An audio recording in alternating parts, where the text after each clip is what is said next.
Blast from the past. I'm your host and the coach, Mayden. Well, now the coach gonna make his way over to the Minnesota side and see who we run into. Might be surprised who our next guest will be, so stay tuned.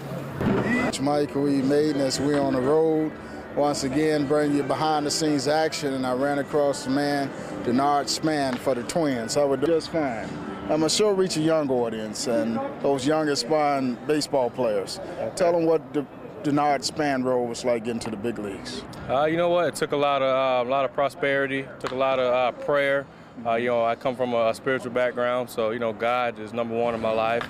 It took a lot of guidance from my mom, and my stepdad, and my older brother. But hard work. I feel like my mom always told me, if you work hard, you'll be able to get whatever you want in life, and still to this day, I take that serious. Okay. I always tell my guys that in order to make it, whatever you do, you got to eat, drink, and sleep this game. You're right, man. You're right. Like I said, and at the end of the day, this has got to be something you want to do. If you don't love this game, then chances are you're not going to be successful in it. And like you said, you got to eat, sleep it. Every day I come to the ballpark, trying to get better. I'm going into my 4th season in the major leagues, and I'm still coming here every day trying to learn and get better. Some guys think you guys just show up an hour before game time. I've been here since 2 o'clock, man. It's 5 o'clock. We still got 2 more hours before the game, and this is a job, man. It's fun. I wouldn't want to be anywhere else, other than here on this baseball field. But it takes a lot of preparation, a lot of scouting reports, and a lot goes into being ready for 7 o'clock. What about fans hounding you all the time for autographs? Yeah, man. You kind of get used to it. You try to do the best you can. I've learned over the years that you can't please everybody. So whether you sit there and sign for 2 hours, somebody's still going to be upset with you. So depending on what I have to do, if I have to be somewhere at a certain time, then I may sign a few autographs and then get to the meeting or wherever I got to be.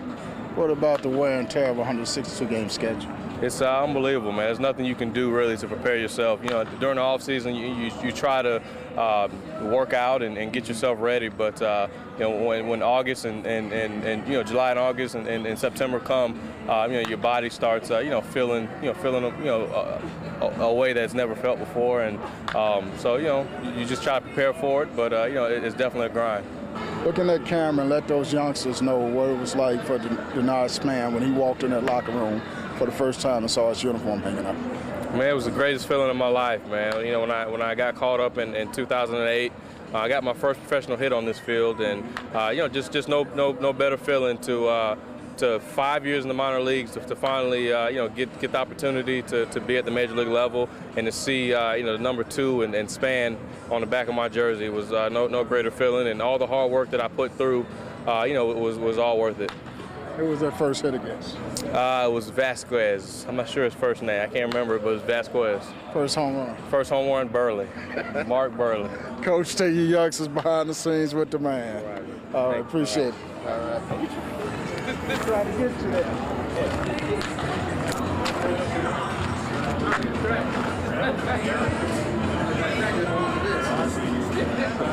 As I'm sharing with you some of my classic MLB interviews from the past. Me with the coach, Mayden, as we're on the road once again, taking youngsters behind the scenes on what it's like being a major league ball player. And I got the man here, Mr. Duffy. How we doing? Good, man. Good. Well, I mean, it's been a while since you hooked up on the coach show, but what's been going on in your world baseball-wise? I've just been trying to survive, bro. Working hard and trying to stick around and be around these young guys. And I say young, I'm 30, but it's been a fun ride since we last spoke, and it's good to see you again. Same here. A lot of people don't understand the life of a major league ball player is about 2 to 3 years. I mean, you've had longevity in this game. What's been the key to your success?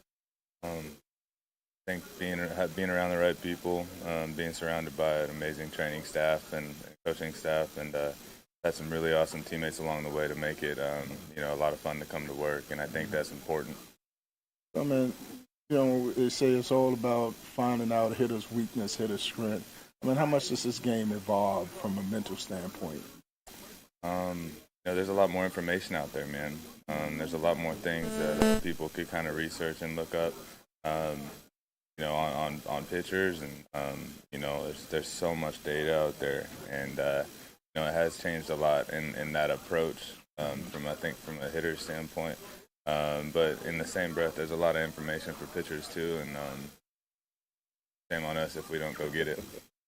A lot of kids think you guys get to the big leagues and you just here. They don't realize the dues and behind the scenes you have to pay to get to this. Say you played in the big leagues, but it doesn't get you, into any other gigs. You got to keep working. So it's something that never stops. It's something that if you want to stick around, you always got to work, and that will never change. And, the Royals have always had a special place in my heart because it was my first paying scouting job. Hey. Now, you guys got a real serious ring, and I haven't had a chance to talk to you since you got that ring. Mm-hmm. Yeah, it's been a while, man. Yeah, we got that in 2015. That was a lot of fun, and we're doing everything we can to get back there and do it again. What was that emotions like, just being in a World Series, media from all over the world? Yeah, I mean, it was definitely something you have to pinch yourself. You're seeing all these personalities in the clubhouse that I grew up watching, and but at the end of the day, they're there to cover you. They were there to cover the Hodges, the Mooses, the whole squad, and pretty fun experience, man. We had a good time with it, and obviously we were able to make it happen and win it, and there's no duplicating that feeling, so we need to get back there and do it again sooner rather than later. Now, I hear a lot of the old members of the Royals got rings. Now, they didn't give me one. They didn't give me a ring, Man. Old time sake anyway. What kind of crap is that, dude, huh? So what you do your ring? You buy your man, ring, you keep it, It's back. It's packed away, man.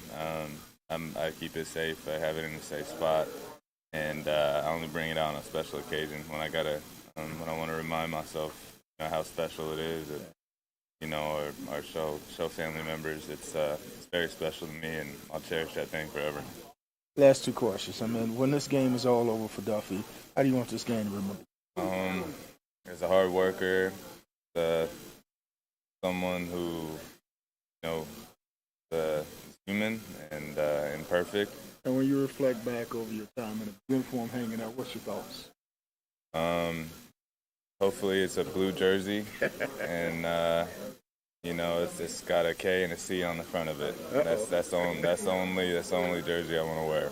So hopefully that happens. I know it's very rare to see a player stick with the team for as long as I've been around, and I'm very thankful for that.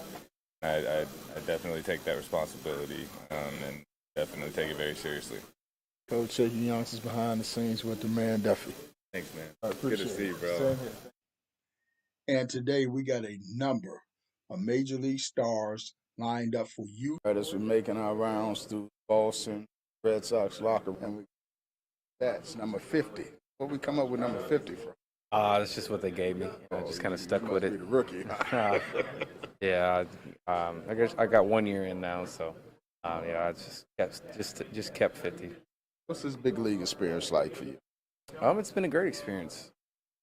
First day I stepped up, kind of like a dream come true, and then once you're in it for a little while, it becomes you get kind of used to it. Not in a boasting way or anything, but you get kind of used to it, and you start to settle in, and you understand that it's tough. It's not. It is glamorous, but then it's not at the end of the day the work behind the scenes that we put in.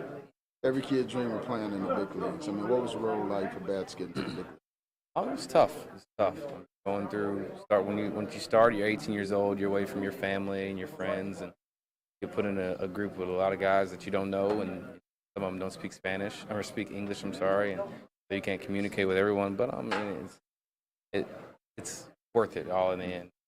Long bus rides, and you're getting in early mornings, having to play, and I mean, just with everything, it's tough. And like I said, it's rewarding at the end. I know having coached college ball and I do a summer travel too. You get on the road with the guys and you're around them more to your family. It's a lot of laughing, joking, practical jokes going on at the fans. I mean, it goes beyond winning and losing. you guys together? Yeah. Again, yeah, just like you said, you're with them more than you're with your families, actually, and you develop a brotherhood, and you laugh and you joke. Sometimes you're serious and you kind of get mad at one another just because you're around each other for so much. But for the most part, it's laughs and jokes. I mean, you enjoy the game and you want to play, for him instead of just for the team as well. I got to ask you this question. Guys watching Major League analyze you. I mean, when you get to the big leagues, what kind of car do Major Leaguers drive? What kind of car? I've seen it all. I've seen Rolls Royces. I've seen Lambos. I've seen, top of the line Benzes. I've seen it all. I personally drive BMW. But BMW. Yeah, BMW. Rumor has you got a Ferrari now. No, I don't. No, I don't have a Ferrari. I just have BMW. So you're going down the highway. I know Michael Jordan used to say he goes someplace to park. They just stole his license plate off the car. You got to worry about things like that? No, I don't have to worry about that. My car isn't top of the line like that. Oh, you just don't put your name on there. No, I can't do that. Coach Shaky Young's behind the scenes with the man for the Boston Red Sox. Yes, sir. All right, appreciate it. I just had to get a quick but short and sweet interview with a class act. A truly class act. The coach, Mayden, as we're on the road once again, taking youngsters behind the scenes, what it's like being a major league ball player. And I got the man here for the Cubs, Wilson Contreras. How you doing? Sir, how are you? All right, now, let's talk about being a catcher in the big leagues. I mean, what does a 162-game schedule do to your body? They do a lot to my body, but I take it. It's a fun position. Takes a lot from our bodies, but you got to find a way to stay healthy throughout 102 season, throughout 162 game season, and that's why you have to learn about your body. A lot of those youngsters watching this show, they think you guys just get behind that plate and just catch. They don't know 9 innings, long innings, hot days, cold days. Those knees take a beating. Yeah, they just know what they see.